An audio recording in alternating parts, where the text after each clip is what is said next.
নমস্কার বন্ধুরা, অরুন্ধতী রান্নাঘরে আপনাদের সবাইকে স্বাগত। আশা করি সকলে ভালো আছেন। আজকের রেসিপি পনির পকোড়া, একদম সম্পূর্ণ নিরামিষ রেসিপি। আপনারা এটা এইভাবে বানিয়ে দেখতে পারেন, খেতে কিন্তু খুবই ভালো হয়। আর আমি যেভাবে বানিয়েছি আমি আপনাদেরকে সেইভাবেই রেসিপিটা দেখাচ্ছি। চলুন তাহলে কীভাবে বানিয়েছি সেটা দেখায়।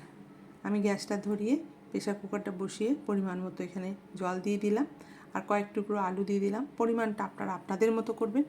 আমি এখানে দুটো আলু দিয়েছি বড় সাইজে। এবার ওটা সেদ্ধ করে রেখে দেবো। আর এদিকে পাশে একটা কড়াই বসিয়ে দিয়ে এখানে একটা মশলা রেডি করব। যেমন এখানে আমি একটু আদা গ্রেট করে দিয়েছি, কাঁচা লঙ্কা, ধনে গুঁড়ো, জিরে গুঁড়ো, লঙ্কা গুঁড়ো, নুন, মিষ্টি দিয়ে এই মশলাটা করে নেব। নর্মাল চপে যে মশলাটা তৈরি হয় সেইভাবেই করে নেব। করে নিয়ে তারপরে যে আলুটা সেদ্ধ করে রেখেছি সেই আলুটা এবার এর মধ্যে দিয়ে ভালো করে একটা ভেজে খুব ভালো করে একটা মশলা রেডি করব। এবার আমি একটা ম্যাশারের সাহায্যে আলুগুলোকে ভালো করে ম্যাশ করে নিচ্ছি। যেহেতু প্রচণ্ড গরম সেহেতু এইভাবেই করে নিচ্ছি। আর স্প্যাচুলা দিয়ে আলুগুলো ভালো করে ভাঙা যাবে না। মশলাটা ভাজা হয়ে যাওয়ার পরই তারপরে আলুটা আমি দিলাম। আর সত্যি বলতে এই মশলাটা রেডি করে কিন্তু খুব ভালো হয় খেতে। আপনারা চাইলে পেঁয়াজ রসুন দিয়েও করতে পারেন, ডিমের কোট করে ব্রেড ক্রাম দিয়ে যেমনভাবে বানানো হয় সেভাবেও করতে পারেন। কিন্তু আমি এটা নিরামিষ করছি সেহেতু আমি এইভাবে বানাচ্ছি। মশলার পুরটা রেডি হয়ে গেছে। আর আমি একটু ভাজা মশলা দিয়ে এটাকে একটা বাটিতে তুলে রেখে দেবো। এটা একটু ঠান্ডা হতে দেবো, কারণ এত গরমভাবে আমি এটা বাইন্ডিং করতে পারবো না। এটা ঠান্ডা হয়ে গেছে। আর আমি এখানে 200 গ্রাম মতো পনির নিয়েছি, কিন্তু এতটা আমি বানাবো না, যতটুকু লাগবে ততটুকু বানাবো। আর এদিকে আমি ব্যাটারটা রেডি করব। তার জন্য এখানে পরিমাণ মতো বেসন নিয়ে নিয়েছি আর একটু খাবার সোডা দিয়ে দিলাম। আর এখানে অল্প একটু নুনও দিয়ে দেবো। দিয়ে খুব অল্প জল দিয়ে কিন্তু ব্যাটারটাকে আমাকে রেডি করতে হবে। একবারে অনেকটা জল দিয়ে দিলে হবে না, কারণ এটা একটু নর্মাল যেমন চপ হয় তার থেকে ব্যাটারটা একটু পুরু হবে। খুব পাতলা করলে কিন্তু এটা হবে না, ভেঙে যাওয়ার ভয় থাকবে। তার জন্য অল্প অল্প জল দিয়ে কিন্তু এটাকে আমি ব্যাটারটা রেডি করব। এখনও জল লাগবে, তার জন্য এইভাবে অল্প অল্প জল দিয়ে একটা স্মুথ ব্যাটার তৈরি করে নেব। আর যতটা পরিমাণ দরকার ততটাই দিচ্ছি। আমি খুব বেশি বানাবো না, কয়েকটা বানাবো, তাই আপনাদেরকে আমি যতগুলো বানাবো সেইভাবে দেখাবো। দেখুন এইভাবে আমি ব্যাটারটাকে রেডি করে রেখে এই 5-6 মিনিট মতো একটুখানি রেস্টে রেখে দেবো। ততক্ষণে আমি চপগুলো বানিয়ে নেব। দেখুন পনিরের টুকরোগুলো আমি এইভাবে একটু বড় বড় স্কোয়ার করে কেটে নিয়েছি। আপনারা চাইলে লম্বা করেও একটা করতে পারেন, কিন্তু আমি এরমভাবে টুকরো করে কেটে নিয়েছি। এবার আমি চপের পুরটাকে এইভাবে গোল গোল করে নিয়ে তারপরে আস্তে আস্তে এটাকে এইভাবে ভেতরের মধ্যে দিয়ে দেবো। আর আলুর পুরটা একদম ওপর থেকে করে নেব। এইভাবে হাতে হাতে করে খুব সুন্দরভাবে একটু ডিমের টেবিল যেমনভাবে হয় সেইভাবে করে নেব। এইভাবে একটা একটা করে প্রত্যেকটা বানিয়ে নেব। আর এগুলো আপনাদের কতটা বড় লাগছে জানি না, কিন্তু যথেষ্টই বড় হয়েছে। এইভাবে আমি 6টা বানিয়ে নিয়েছি। এবার আমি এগুলোকে ভেজে নেব।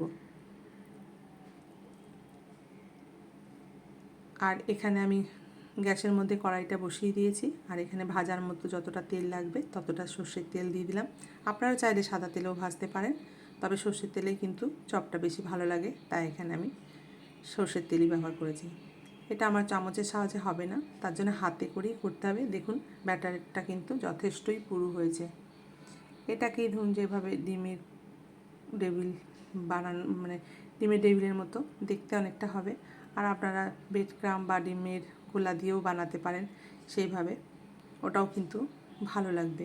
তবে আমি নিরামিষভাবে এইভাবেই করতে পছন্দ করি, তার জন্য আমি নর্মাল চপের মতন করেই করছি।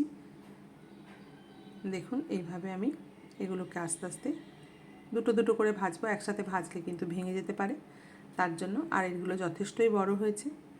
আর এটাকে অনেকক্ষণ ধরেই ভাজতে হবে, একবারে লো টু মিডিয়াম আঁচেই ভাজতে হবে, কারণ কড়া আঁচে দিলে কিন্তু ওপরটা পুড়ে যাবে, ভেতরটা ভালো করে ভাজা হবে না। তাই একটু ধৈর্য ধরে অনেকক্ষণ ধরে এটাকে ভেজে নিতে হবে। এবার আমি তেলটাকে একটুখানি ওপরে ছড়িয়ে দেবো, এইভাবে আর আস্তে করে উল্টে দেবো। একসঙ্গে 4টে দিলে কিন্তু ভাজা হবে না। এইভাবে আমি এবার আঁচটা একটু বাড়িয়েও দিয়েছি, তারপরে আবার কমিয়ে দেব। কমিয়ে দিয়ে এরমভাবে বেশ কিছুক্ষণ ধরে চপগুলোকে দুটো দুটো করে ভেজে নেব। দেখুন অনেকটাই বড় হয়েছে, আর খেতে আমি বারবার বলছি, খেতে কিন্তু এটা সত্যিই খুব ভালো লাগে। আপনারা অবশ্যই একবার বানিয়ে দেখতে পারেন, বা যারা বানান তারা আমাকে একটু কমেন্ট করে জানাতে পারেন। আমি একটা প্লেটের মধ্যে একটু টিস্যু দিয়ে দিয়েছি, এক্সট্রা তেলটা ঝরে যাবে। এবার আমি এগুলোকে এইভাবে তুলে নেব, তারপরে আবার দুটো আমি চপ ভেজে নেব। পনির এমনিতেই আমরা সকলে পছন্দ করি, আর এটা ছোট বড় সকলেরই কিন্তু ভালো লাগবে। তেলটা এখন বেশ ভালো গরম হয়েছে, গ্যাসটা কমিয়ে দিয়ে আবার দুটো দিয়ে দেবো। দিয়ে এগুলোকেও ভেজে নেব ভালো করে। ভেজে নিয়ে আমি প্লেটে তুলে নেব। আপনারা চাইলে স্যালাডের সাথে গাজর, পেঁয়াজ, শসা কুচি এগুলো দিয়েও সার্ভ করতে পারেন, তবে আমি নর্মাল একটু সস দিয়েই এটাকে পরিবেশন করব। এটাকে এবার একটু নাড়াচাড়া করে আবার আগের মতন করেই একটু লাল করে ভেজে নেব। একটু বললাম একটু ধৈর্য ধরে একটু সময় নিয়ে ভাজতে হবে। দেখুন এই দুটোও ভাজা হয়ে গেছে। এবার এই দুটোকে আমি তুলে আপনাদেরকে একটা প্লেটে দেখিয়ে দিচ্ছি। দেখুন